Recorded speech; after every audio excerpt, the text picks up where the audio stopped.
Une entreprise qui n'a pas d'obligation à faire et qui est déjà 10% d'alternants dans son entreprise et qui va nous poser un certain nombre de réflexions sur la manière d'accompagner, de former, de renouveler les compétences au sein de votre entreprise. Je vous cède le micro.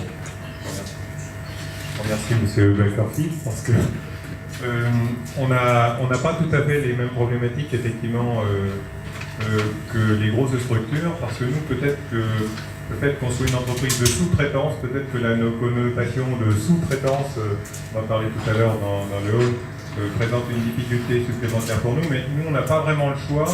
C'est pas un problème pour nous l'alternance, c'est une nécessité. Donc Project, c'est une entreprise que j'ai créée en 1990. Nous sommes situés à Vendôme. Vous voyez, la première planche n'est pas très complexe, c'est pas très loin, c'est vraiment la région centre. Et on a démarré en 1990 donc avec 3 collaborateurs.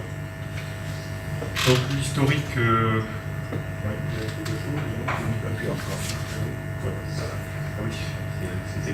Donc je vais aller assez vite sur la planche. En 90, donc, on démarrait à 3 collaborateurs. Aujourd'hui, on est 100 collaborateurs sur le site de Project et on a un deuxième site à Vendôme de 30 collaborateurs. Donc notre domaine d'activité, c'est donc la sous-traitance mécanique de précision. Donc chez nous, on fait des pièces, effectivement, tout à l'heure on disait fournisseur Thales. Thales représente 18% de notre chiffre d'affaires. On a fait un chiffre d'affaires l'an dernier consolidé avec MGT d'environ 17 millions d'euros. Et là aujourd'hui, je parlerai rapidement de Project. Sur l'effectif de Project, la pyramide des âges, c'est en gros celle-ci. 20-28 ans, quoi. On a, on va dire, une pyramide assez centrée sur 27-37 ans, où on a et 47-55 ans. On a, par rapport à ça, je veux dire, dans les départs en retraite, on le verra sur la planche suivante,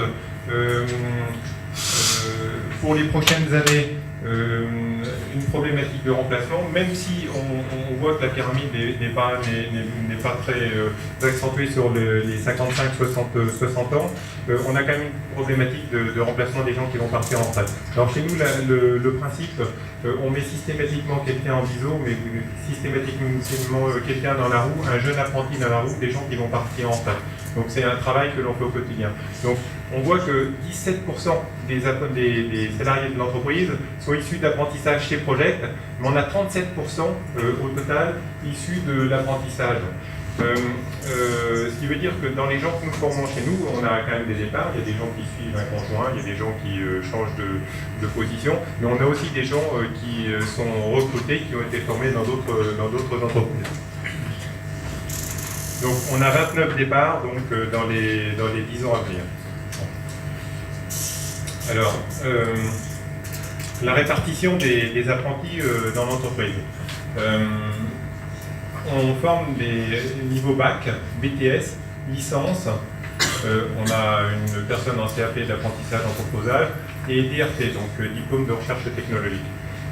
Notre problème aujourd'hui, c'est que si on veut continuer à faire une croissance au niveau de l'entreprise, on est donc une petite centaine de personnes, il faudrait qu'on arrive à faire des recrutements. Or, on ne forme pas beaucoup on utilise chez nous des gens qui ont une formation de tourneur-fraiseur pour certains, et puis après on a développé des métiers dans le domaine de l'assemblage, du câblage, etc. Mais donc le métier de base chez nous, c'est quand même un métier de tournage-fraisage, qui n'est pas de plus en plus, qu'on ne retrouve pas justement, on parlait tout à l'heure des organismes de formation de plus en plus. Par exemple, pour nous à Vendôme, on avait un lycée professionnel qui, il y a 25 ans, formait des jeunes. On n'a plus de lycée professionnel sur ce type de métier sur Vendôme, donc ce qui constitue pour nous un problème dans la mesure où, dans nos métiers, les gens ne vont pas faire 300 km ou 200 km pour venir travailler. Ça veut dire qu'on est vraiment basé sur une notion de bassin d'emploi. Et donc on est vraiment sur l'entreprise dans la cité, et pour nous la cité, le bassin d'emploi, il a un rayon de 40 km pas plus. C'est-à-dire que des formations qui vont être faites à Tours, le bassin d'emploi de Tours, c'est pas le bassin d'emploi de Grenoble. Donc ça veut dire que nous, en termes de recrutement, il faut quand même qu'on soit assez vigilant à recruter des gens qui sont réellement dans notre bassin d'emploi. C'est vraiment une problématique importante. Quand on forme des gens, on a 10% de notre effectif en apprentissage, on le verra sur une planche suivante. Mais quand on forme des gens en apprentissage, 10% c'est quoi? C'est 10 personnes pour nous. Et si on forme les gens avec 3 années de bac et 2 années de BTS par la voie de l'apprentissage, ça veut dire qu'en gros, ils sortent 2 personnes tous les ans. 2 personnes formées tous les ans, et formées au niveau BTS, c'est-à-dire que on parle d'apprentissage, mais quand les gens font médecine, c'est évident, je crois. Mais nous, après le bac, pour arriver à faire avoir un compagnon qui soit un compagnon vraiment efficace pour faire de la pièce qu'on nous demande aujourd'hui, c'est-à-dire la pièce technologique, la pièce technique, sachant que les autres vont, dans le cadre des marchés de compensation, dans le cadre des productivités demandées par nos clients, plutôt dans des pays bas coûts. Donc ça veut dire que chez nous, on est obligé d'avoir, je veux dire, un niveau de technologie assez élevé. Ça veut dire que quand on a son BTS, on a bien encore 4 ou 5 ans à faire dans l'entreprise avec des tuteurs sur des moyens technologiques de plus en plus évolués pour arriver à faire vraiment un compagnon capable d'intégrer des nouvelles pièces, d'intégrer finalement les produits qu'on est capable de nous commander. Donc ça veut dire qu'aujourd'hui, une de nos problématiques, je parle des apprentis qu'on arrive à recruter parce qu'on parlera du recrutement après. Il faudrait nous qu'on se limite à former uniquement les BTS, il faudrait quasiment que, ou alors qu'on se limite au niveau bac, mais le niveau bac n'est pas assez élevé, ou alors qu'on relève le niveau du bac.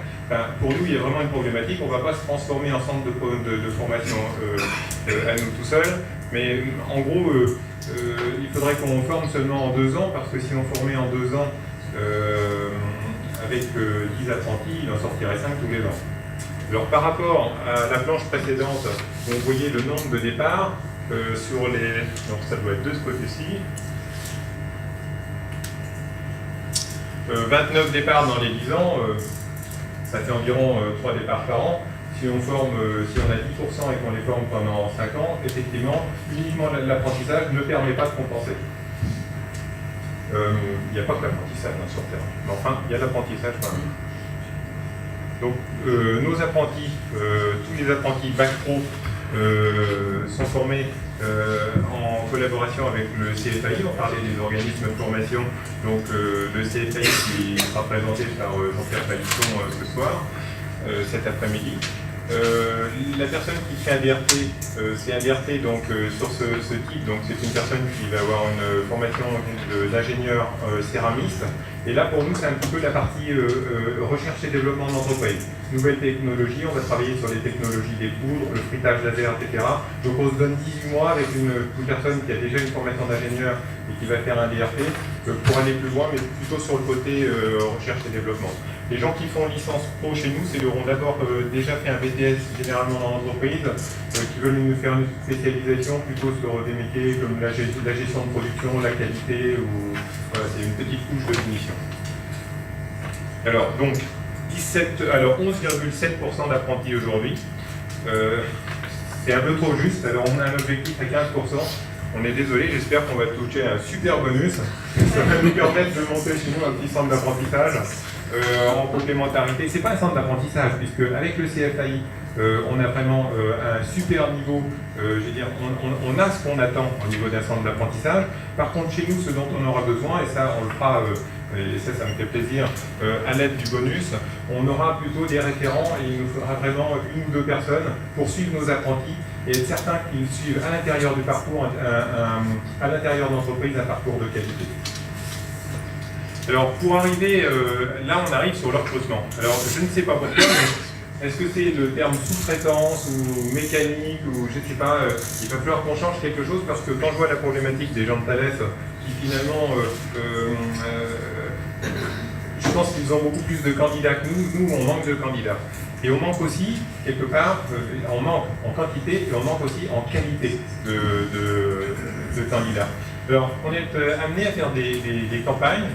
On a été très heureux d'être sélectionné par l'UMM dans le cadre d'une campagne qui était une campagne nationale diffusée sur M6 qui s'appelle Mon métier à venir. Donc on a demandé à Thales Vendôme l'autorisation de partir d'une pièce, d'un environnement, on va dire Thales.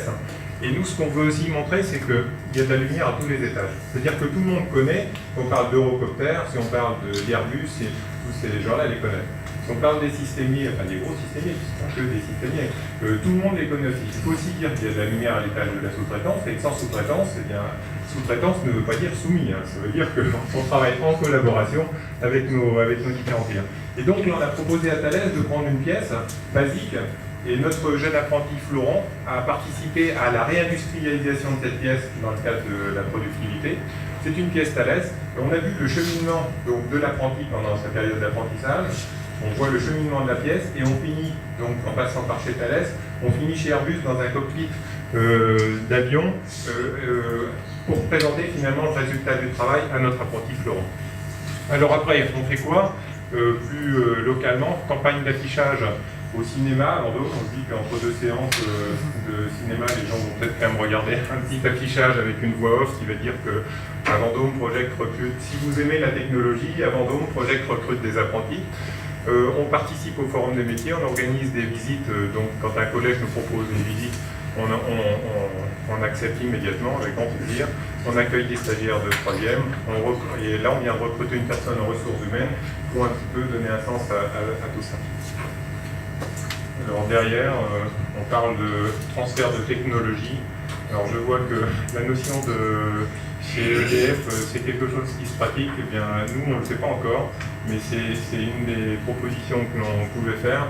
C'est-à-dire qu'on voit chez certains de nos clients des métiers qui ne sont plus des métiers cœur de cible. Et finalement, pas qu'il n'y a pas de stratégie par rapport à ces métiers, mais nous, c'est très simple, c'est petit, donc c'est simple. Dans des entreprises, plus c'est gros, plus c'est complexe. Ça peut poser des problèmes peut-être de parler de transfert de savoir-faire, transfert de métier, transfert d'activité, se cache souvent derrière les notions de transfert. Et donc les gens ont un petit peu peur de tout ça.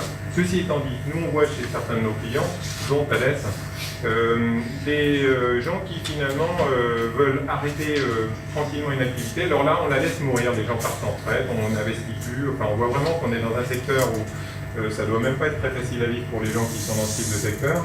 On laisse mourir. Et nous, d'un autre côté, ces savoir-faire nous intéressent. Enfin, certains de ces savoir-faire nous intéressent, nous, entreprises, pas projet. Et là, effectivement, je pense qu'on pourrait avoir un axe de travail ensemble. Voilà. Donc, en résumé, on fait ça et on essaie chez nous d'avoir une entreprise assez sympa, de telle sorte que, bon, on ne fait pas que de l'aéronautique, 60% aéronautique, 20% médical et 20% plutôt énergie, nucléaire, pétrole, etc. dans le domaine de la recherche. Voilà, en gros, le témoignage modeste que j'avais à vous apporter.